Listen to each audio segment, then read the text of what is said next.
Buenos días. A diferencia del hermano Osvaldo, yo me coloco los lentes para verlos. No tengo problema para leer, pero sí no los veo, si los veo borrosos, si no me los coloco. Así es la vida de los más ancianos. Vamos a orar, ¿ya? Vamos a orar. Comenzamos. Señor, tú conoces íntimamente cada uno de nuestros corazones,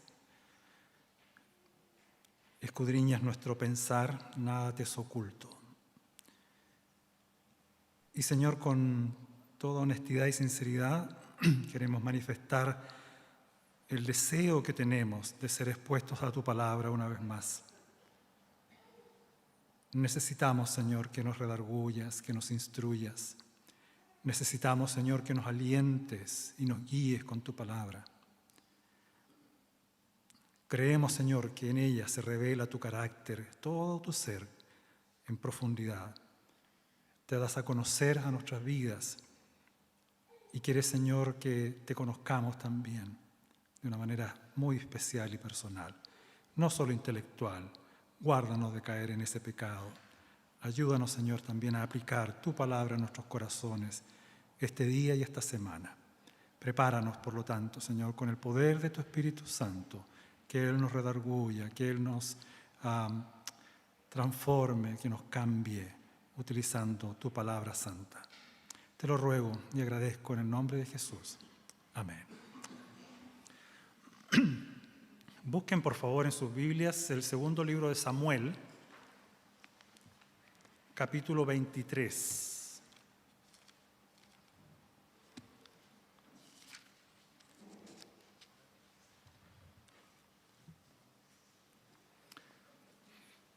Esta fue una semana complicada para mí.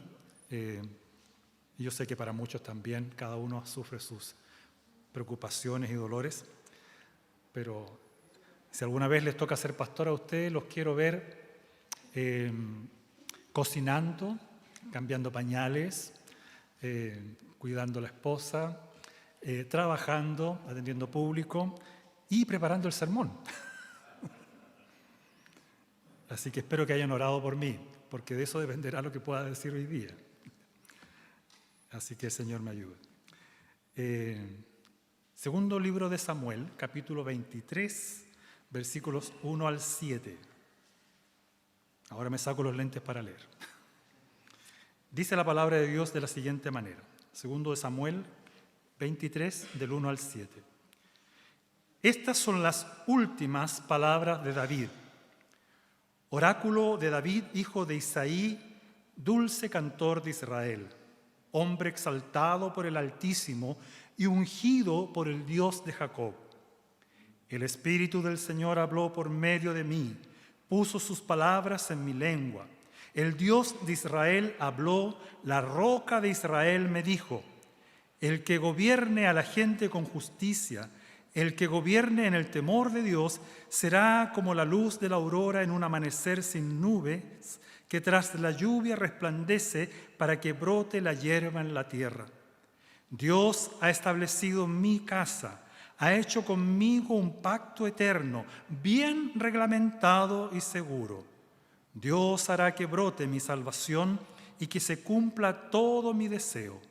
Pero los malvados son como espinos que se desechan, nadie los toca con la mano, se recogen con un hierro o con una lanza y ahí el fuego los consume.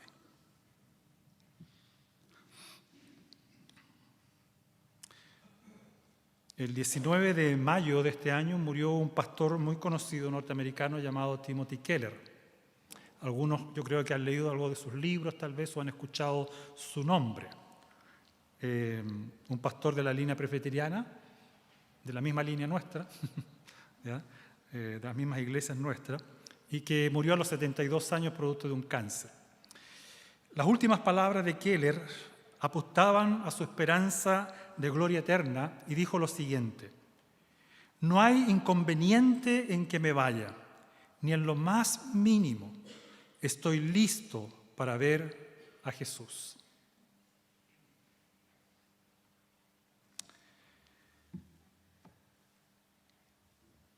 ¿Confías tú en Dios?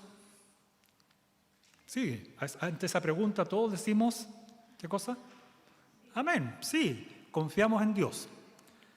¿Hasta qué? ¿O no? Seamos sinceros.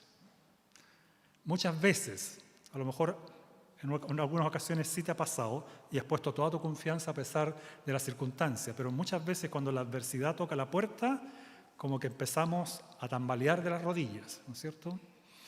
Y nuestra fe empieza a dudar, a decir, ¿realmente está Dios detrás de todo lo que me está aconteciendo? ¿Podemos tener esa seguridad? Porque decir que confiamos en Dios es una cosa, pero manifestar esa confianza cuando llega la prueba, esa es otra historia. Una lectura rápida de las Escrituras, queridos, nos revelará que todos los personajes de la Biblia, todos escogidos por Dios y para una misión especial, manifiestan una naturaleza inclinada al pecado. ¿Sí o no? Desde Adán hacia adelante, tú vas a encontrar que no sé si hay un personaje que no se manifieste su pecado. Las páginas de la Biblia contienen sus vivencias pecaminosas de una manera a veces expresa, es decir, notoria. David, por ejemplo, hay un salmo que revela su pecado. ¿Tú habrías escrito un salmo para revelar tus pecados, no? ¿Alguno de ustedes se habría atrevido? Señor, aquí estoy. Te confieso, ¿no es cierto? Y quiero que se cante esto, que en la televisión el otro día vi. ¿Alguien habría hecho eso, no? Nosotros lo ocultamos, ¿verdad? Que nadie se entere. O el otro día iba manejando, ¿no es cierto? Y le dije algo al otro conductor. Menos mal que no me escuchó.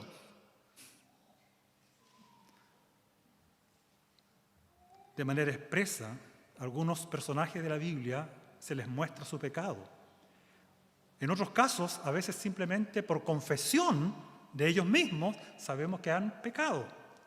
Y hermanos, al ver esta triste realidad, muchos se preguntan cómo es que Dios, siendo santo, perfecto, como nos es revelado en la Biblia, usa a seres tan miserables para lograr sus propósitos tan sublimes. ¿Se han preguntado eso, verdad? Señor, ¿por qué? ¿Cómo es posible que hayas usado a David? ¿Cómo es posible que hayas usado a Moisés, a Abraham, a Pedro, ¿no es cierto? A toda esta tropa de gente, decimos nosotros que si yo hubiera sido un empresario, no los contrato. ¿Sí o no? Porque nosotros pedimos un currículum, ¿verdad? Para contratar gente. ¿Sí? Y tiene que ser con estudios académicos, ¿no es cierto? Un buen comportamiento, ¿no es cierto?, de trabajo y todo lo demás. Y esas personas, ojalá con experiencia. No sé por qué siempre la gente quiere gente con experiencia cuando están recién empezando algunos a trabajar, pero bueno. Pero así es la vida. La Confesión de Fe de Westminster, que es un documento, ¿no es cierto?, elaborado hace muchos siglos atrás, bien elaborado y basado en las Escrituras, en el capítulo 7, titulado Del pacto de Dios con el hombre, nos responde de la siguiente manera. ¿Por qué Dios utiliza seres tan miserables como nosotros? Dice, la distancia, reconoce la confesión de fe, la distancia entre Dios y la criatura es tan grande, dice, que aunque las criaturas racionales le deben obediencia como creador, sin embargo, nunca tendrían disfrute alguno de él como bienaventuranza y galardón, a no ser por una, y esto es importante, una condescendencia voluntaria de parte de Dios. ¿Sabe lo que eso significa? Condescendencia voluntaria de parte de Dios. Lo que nosotros conocemos hoy día por la palabra gracia.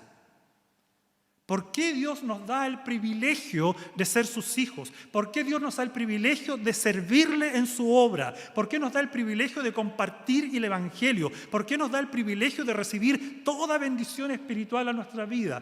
Por una condescendencia voluntaria solo de parte de Él.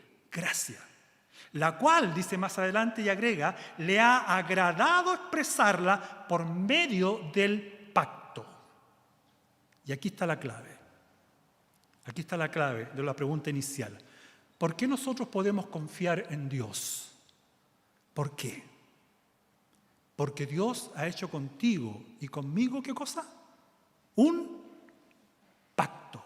una condescendencia de gracia hacia ti y hacia mí, por la cual hoy día soy lo que yo soy y estoy donde estoy. Un pacto, a propósito, bíblicamente hablando, no es un acuerdo entre dos o más personas, como nosotros concebimos a veces esta expresión.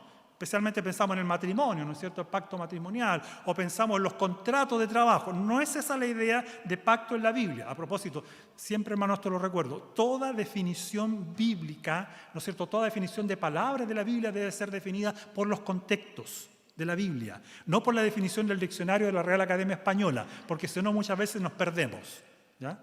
Y mucha gente malinterpreta la Biblia por lo mismo. ¿Ya? Entonces, un pacto bíblicamente hablando no es un acuerdo entre dos o más personas, ya que entre Dios y el hombre hay un abismo de distancia, no podemos igualarnos, no somos de igual rango que Dios.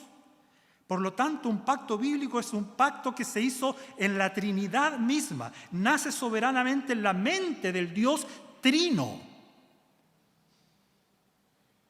No sé si logramos percibir esto. Y es bueno recordar lo siguiente, hermano. Dios no tendría por qué habernos creado, porque Dios no nos necesita. ¿Te molesta eso? ¿Te incomoda? ¿Apaga tu orgullo? Dios no nos necesita, porque Dios tenía una comunión ya en la eternidad, en este concepto que nosotros conocemos los cristianos como la Trinidad. Dios Padre interactuando con Dios el Hijo interactuando con Dios el Espíritu Santo, y así, ahí estaban. No necesitaban haber creado nada. Claro, yo sé, nuestra mente no alcanza a percibir más allá de lo que es una definición muy simple que estoy entregando, pero para que se hagan una idea. La versión NTV del versículo 5, que estoy leyendo aquí en 2 Samuel ahora, 23:5, que dice: Dios ha establecido mi casa, ha hecho conmigo un pacto eterno, bien reglamentado y seguro, dice. Es interesante, la NTV dice: ¿acaso no es mi familia que Dios ha elegido?, dice David. Sí, dice, ha hecho un pacto eterno conmigo. Su pacto está arreglado y asegurado hasta el último detalle. Él garantizará mi seguridad y mi éxito. ¿Recuerdan lo que le leí de las palabras de Keller? ¿Podríamos nosotros al final de nuestros días decir: no hay inconveniente en que me vaya, ni en lo más mínimo? ¿Estoy listo para ver a Jesús? Y no fue porque él haya sido un hombre tal vez exitoso en el ámbito cristiano, ni porque haya mantenido su fe, hermanos míos, sino porque es un hombre que reconoció que el Dios de pacto se relacionó con él de una manera tan especial que derramó su gracia sobre su vida hasta los 72 años, cuando él lo manda a buscar, producto de un cáncer. Ahora, trasladándonos a la vida de David, ¿se dan cuenta cuándo escribe David estas palabras o no? Dice, versículo 23:1, estas son las últimas palabras ¿de quién? De David, las últimas. La vida de David, queridos, al igual que la de muchos personajes de la Biblia y de nuestras propias vidas, fue una vida de altos y bajos, o como decimos también, de luces y sombras. Y en esto conocemos a varios otros personajes de la Biblia que son iguales, ¿verdad? Su vida personal y familiar estuvo llena de conflictos. ¿Les suena familiar o no? Llena de conflictos, llena de pruebas, llena de penas y dolores. Una vida que David no oculta y reconoce no fue perfecta, y lo cual lo manifiesta especialmente nosotros cuando leemos sus salmos. Los salmos son un abrir el corazón de David para decir: así estoy yo hoy día. Hoy estoy deprimido, Señor, estoy angustiado, tengo ganas de llorar. Señor, hoy tengo ganas de matar a mis enemigos, quiero destruirlos. ¿Sí o no? ¿Se parece a las expresiones nuestras o no? ¿O tú no dices esas cosas? Tú eres muy santo, ¿verdad? Nosotros somos todo eso. Nos enojamos, nos molestamos, nos enrabiamos, ¿no es cierto? Queremos de repente patear el perro, el gato, lo que pillemos por ahí. Deshacernos de todo. Porque esa es la realidad de nuestro corazón, de nuestra vida pecaminosa. Entonces, cuando uno se pregunta, si Dios no hubiese sido condescendiente conmigo ni contigo hasta el día de hoy, o hasta el último aliento de David, o hasta el último aliento de Timothy Keller, hermanos, nosotros habríamos sido borrados del mapa. porque nuestra conducta no se condice con el llamado de Dios. Estaríamos caminando en la cuerda floja. En nuestra lectura de 2 de Samuel nos encontramos en las postremerías de la vida de David, ese relato de un anciano que está evocando su pasado y mira también hacia el futuro glorioso que le espera. El relato es de un hombre que, a pesar de todo, afianza su fe y confianza no en una vida intachable, sino en un Dios intachable, en un Dios fiel ¿a qué? A su pacto. Y aquí quiero llevarlas a mi primer punto. Todo esto era la introducción. No, va a no ser largo, no se preocupe. Queremos celebrar este gran pacto también hoy día. ¿Sí o no? El gran pacto de gracia. Primero, ¿qué quiere decir la Escritura cuando habla de pacto, queridos? Cuando la Biblia usa esta expresión, nos estamos adentrando en una de las formas más sublimes, pero grandiosas, en las que Dios se relaciona con su pueblo, con sus hijos. Dios es un Dios de pactos. Y esto, hermanos, es importante. Nosotros, como creyentes de línea reformada, interpretamos la Biblia a la luz de los pactos. Nosotros no somos dispensacionalistas. Pueden estudiarlo después si quieren, todos esos términos teológicos que han sido inventados por allí, ¿no es cierto? Porque esto tiene gran preponderancia cuando entendemos, ¿no es cierto?, que hay un hilo conductor a través de toda la Biblia que nos lleva a entender, ¿no es cierto?, cómo Dios interactúa con nosotros los creyentes. No lo hace por periodos de tiempo, ¿no es cierto?, no cambia sus planes, jamás vemos eso en la Biblia, porque Dios mantiene su plan desde la eternidad. Cuando yo pienso, ¿no es cierto?, que la Biblia dice que Dios nos escogió desde antes de los tiempos, eso ya mi cabeza hace una explosión, ¿no es cierto?, mayúscula, porque realmente dice, ¿cómo? Antes que yo pecara ya Dios me había escogido. Antes que mis padres, Adán y Eva, cayeran, Dios sabía que iban a caer, y igual ya tenía un plan a través de eso mismo. Sí, así es simple. Sí, porque Dios es Dios. El comentarista William Hendrickson define así la expresión pacto. La esencia del pacto, dice él, es que Dios escoge ser amigo del ser humano, por lo cual la manifestación, dice él, de su amor y misericordia se hace notoria para aquellos con quienes él se relaciona. Y Jeremías 31, versículo 3, en la versión NBI, lo expresa también esta idea de una forma muy clara, muy hermosa. Dice, hace mucho tiempo, dice Dios a Jeremías, Jeremías dice al Señor, hace mucho tiempo se me apareció el Señor y me dijo, con amor eterno te he amado.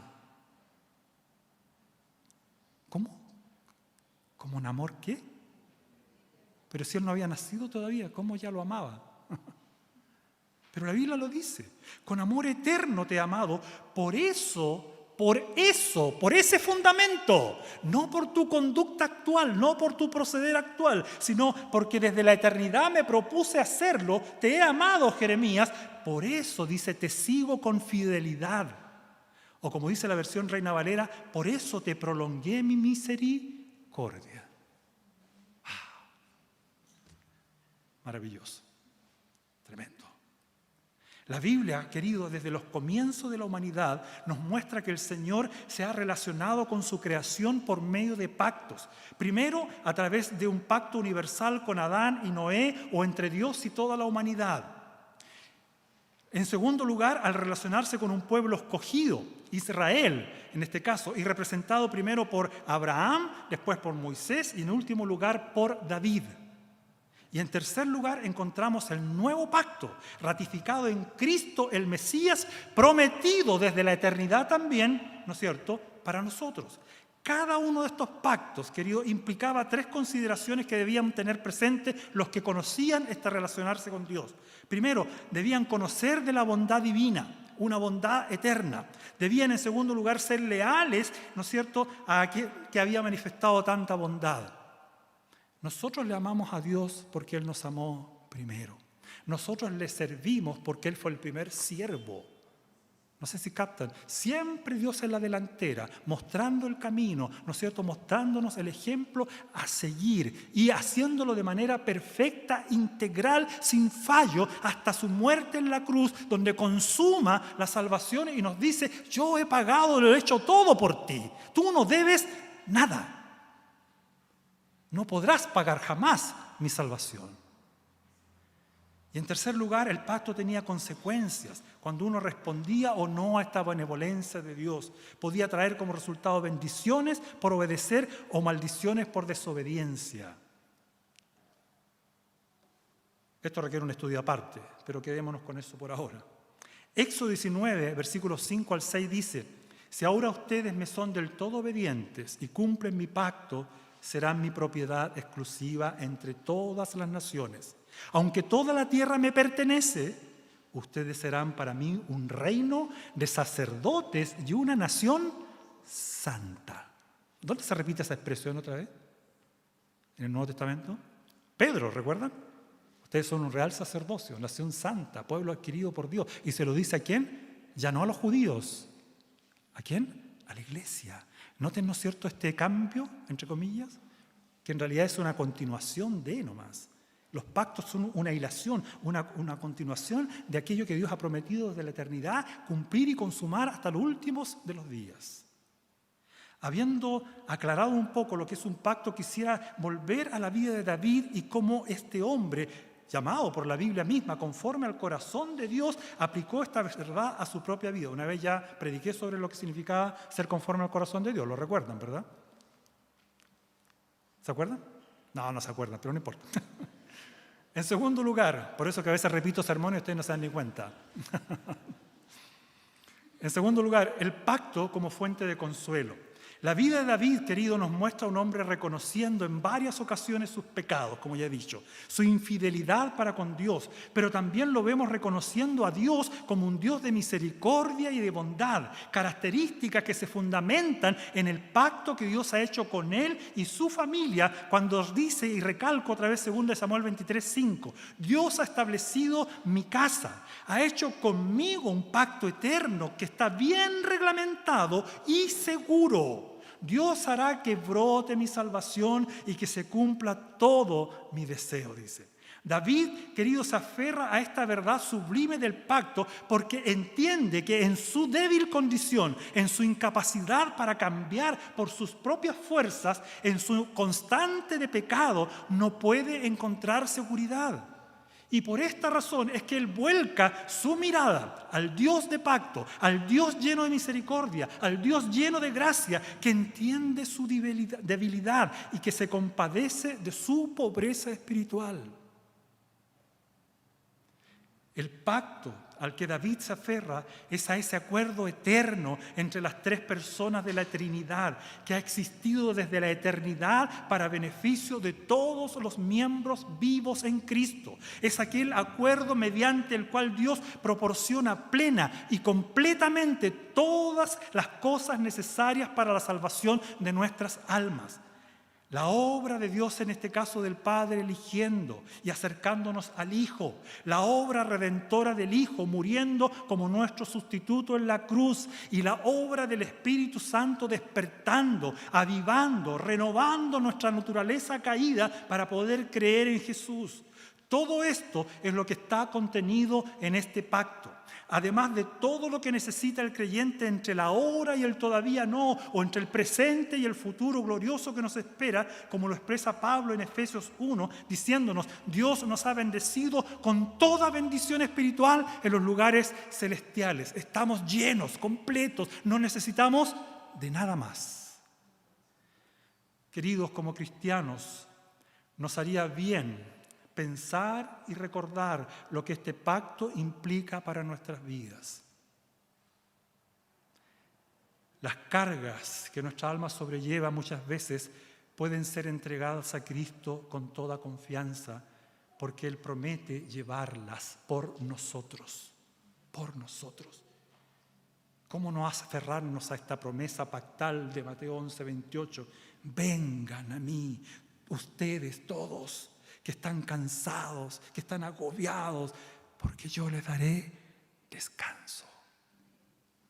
Hay un consuelo, queridos, indescriptible al pensar que Dios ha preparado la salvación de nuestras almas desde la eternidad y que no se trata de un fracaso en el plan de Dios, ¿no es cierto?, el hecho de que el ser humano cayera en pecado. Este pacto nos recuerda que nuestros nombres están escritos en el libro de la vida. ¿Recuerda lo que dijo Keller? Señor, estoy listo para verte. Estoy seguro. Quiero verte ya. Señor, él dijo más encima, agregó, Señor, llévame ya. Llévame ya. Nuestro perdón y la tranquilidad de conciencia, queridos, no son por nuestra moralidad intachable, la cual nadie posee, ¿verdad?, sino por medio del derramamiento de la sangre de Cristo que nos limpia de todo pecado. Hace años atrás cometí un pecado grave y un hermano joven me recordó, pastor, el Señor ya cargó con eso en la cruz. Deje de darle vuelta a eso. Dios ya lo perdonó. Siga adelante. El Señor quiere usarlo.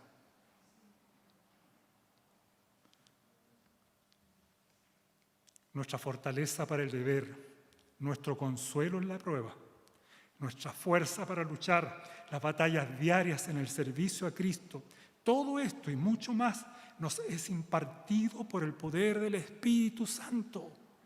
Mientras oramos, leemos, luchamos, nos esforzamos, gemimos, lloramos, el pacto eterno nos recuerda que el Dios de pacto, el Todopoderoso, ha estado velando por ti y por mí todo el tiempo y que la providencia nos ha estado guiando aun cuando nosotros no hemos sido a veces conscientes de ello. Es por esta razón que David expresa con tanta seguridad que Dios ha hecho conmigo un pacto eterno, bien reglamentado y seguro. Seguro. Y nosotros haríamos bien como creyentes en aplicar y recordar esto cada día, cada instante de nuestra existencia. Esto trae tanto refrigerio a nuestras vidas en un mundo donde cada día enfrentamos pruebas y dolor. Por último, en tercer lugar, el pacto nos trae seguridad para el futuro. Alguien expresó una vez, y yo lo he dicho hartas veces ya, soy muy repetitivo a veces de algunas frases, no sabemos lo que nos depara el futuro, pero sí podemos conocer quién tiene el futuro en sus manos. ¿Sí? El temor a lo que nos puede sobrevenir está en el ADN de nuestras vidas, ¿verdad? Somos temerosos por naturaleza, ¿sí o no? Sí, siempre hay cierto temor. Cada cual, ¿no es cierto?, cual más, cual menos, la incertidumbre sobre lo que nos puede suceder en el futuro produce muchas veces en nuestros corazones ansiedad y temor. ¿Cuál era la esperanza de David para el futuro entonces? Para David el futuro, dice la Escritura, estaba, ¿no es cierto?, en la venida del Mesías para establecer su reino de justicia. Y en Hechos, capítulo 3, versículo 21, lo podemos, ¿no es cierto?, leer de una manera tácita, ¿no es cierto? Implícita. Tácita cuando no está mencionado directamente. Ahí está, tácita. En Hechos 3:21 dice, es necesario que Él permanezca en el cielo hasta que llegue el tiempo de la restauración de todas las cosas, como Dios lo ha anunciado desde siglos por medio de ¿quiénes? De sus santos profetas. Todo lo que Jesús iba a hacer estaba ya anunciado, profetizado. ¿Lo sabía David? Sí, lo sabía. Pero si David, que tenía un conocimiento parcial sobre esta realidad, en comparación con nosotros, que tenemos la revelación completa, ¿verdad?, que tenemos toda la revelación, tenía esta seguridad, este hombre, cuánto más nosotros debiéramos, por lo tanto, afianzar nuestra confianza en esta verdad con mayor razón, ¿verdad? Con mayor razón. El tema de la venida de Cristo el Mesías era algo que producía esperanza y gozo en el corazón de David. y debiera producir lo mismo en nosotros los creyentes de este siglo XXI. Lamentablemente, en muchas ocasiones perdemos la vista o de vista esta hermosa realidad futura y nos enfrascamos en los detalles de distintas posturas que existen sobre este particular, cuando lo que debiera interesarnos es la promesa segura de su regreso y del establecimiento de su reino, donde nos afirma el libro Apocalipsis: en ese reino ya no habrá más llanto, ni lágrimas, ni dolor. Es una reconfortante, ¿verdad?, esperanza que encontramos en la Biblia, lo que algunos han llamado el alivio teológico para el alma. Alivio teológico para el alma. Hermano, esto se deriva del conocimiento de Dios. Tú vas a llevar una vida de dolor y angustias en muchas ocasiones, pero puedes tener la seguridad de que saldrás de esto, que serás rejuvenecido, ¿no es cierto?, como el volar de un águila. ¿Por qué? Porque las promesas de Dios son ciertas y seguras, reveladas en la Biblia, obtenidas de las Escrituras. ¿Para qué? Para que nuestra alma se afiance en las promesas del pacto de Dios y no en mis sentimientos, no en la doctrina de una iglesia en particular, no en un hermano en la iglesia, no en tu pastor, ¿no es cierto?, que te llame o no te llame, te visite o no te visite, sino en el Dios que ha prometido estar contigo todos los días hasta el fin del mundo. Esta realidad es la que David expresa de manera hermosa y poética al decir en el versículo 4 de 2 Samuel 23 lo siguiente: esto será como la luz de la aurora en un amanecer sin nubes, que tras la lluvia resplandece para que brote la hierba en la tierra. Sí, queridos, porque así funciona la palabra de Dios. Jamás deja sin fruto su semilla. Si miramos nuestro caótico mundo, donde se ciernen nubes negras en lo moral, en lo espiritual, en lo político, en lo económico, donde las guerras y los rumores de guerra son pan de cada día, trayendo tristeza, hambre, desazón, violencia, un sinnúmero de males, haremos bien en aferrarnos al Dios de pacto en medio de todo este caos y proyectarnos con esperanza hacia aquel día glorioso donde todo este estado de cosas será transformado a un reino donde morará la justicia y la santidad, donde no habrá más pecado que nos asedie, donde el gozo perpetuo será sobre nuestras cabezas. ¡Qué glorioso! Sin penas, sin lágrimas, sin dolor, sin separación, sin pecado, sin injusticias, sin ninguna de estas cosas por las cuales a veces nos angustiamos y a veces batallamos y luchamos y reclamamos. Y hasta lo publicamos en Facebook. Olvidándonos que todo está bajo la soberanía de Dios. No estoy diciendo con esto que tú no seas capaz o incapaz de ver la injusticia y lo mal de este mundo y lo denuncies. Está bien. Pero que no descanse tu esperanza en qué cosa, en que tú tienes la capacidad de cambiar un ápice, algo en esta sociedad. Si Dios no interviene, porque la mano, ¿no es cierto?, el corazón del rey y del presidente está en la mano ¿de quién? De Dios, dice Proverbios. Para donde Él lo encauce, para allá va.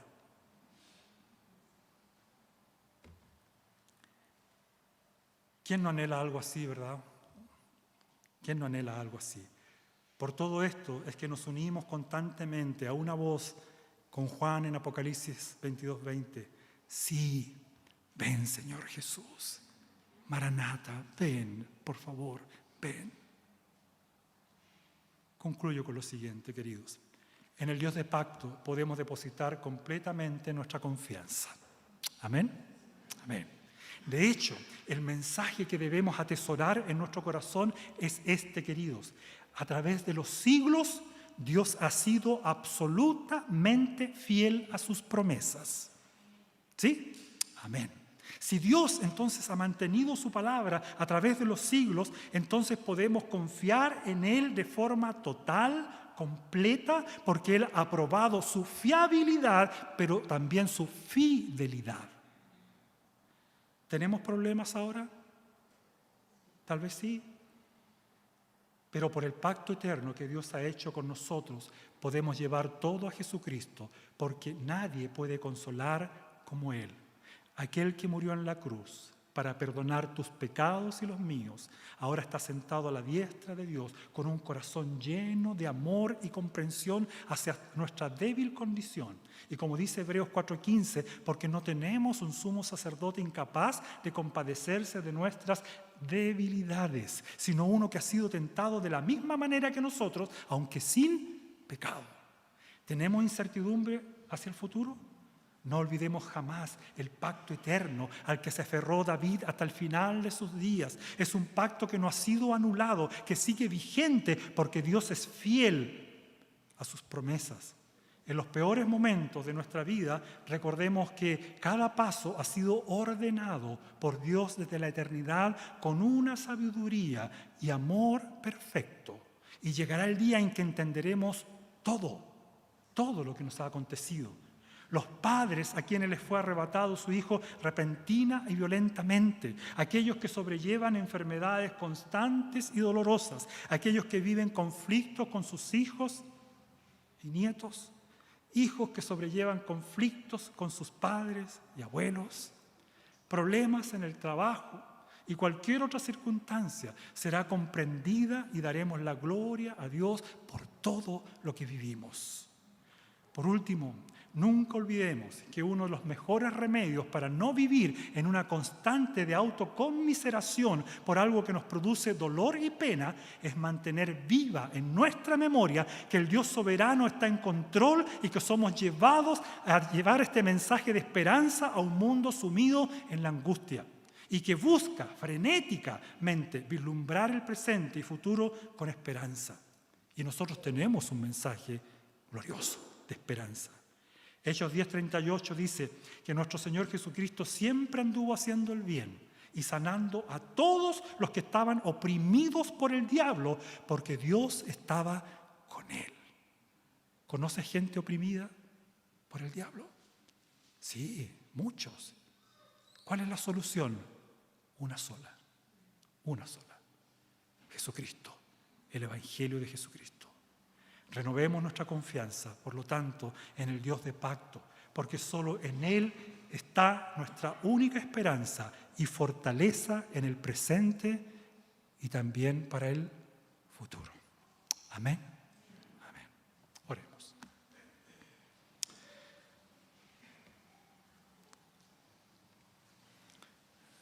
Señor, nos hace tanto bien ser expuestos a tu palabra.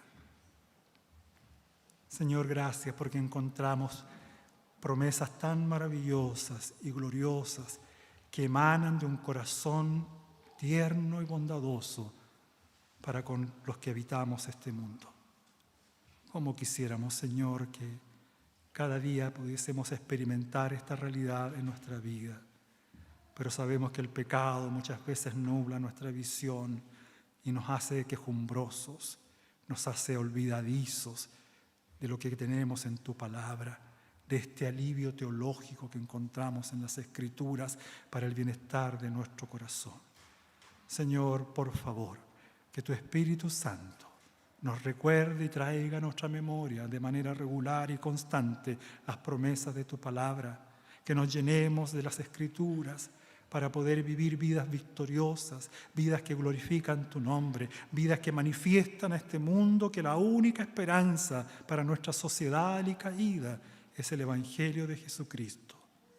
Pero si nosotros no vivimos conforme a esta regla, ¿qué esperanza hay para este mundo? Perdónenos, Señor, por este pecado de desconfianza y ayúdenos a renovar nuestra confianza en el carácter eterno, sublime, glorioso, grandioso, soberano que usted posee y que nos revela su palabra hacia nosotros. Gracias, Señor, por este momento en que podemos juntos meditar en su palabra y ser exhortados por usted. Gracias, Señor, en el nombre de Jesús. Amén.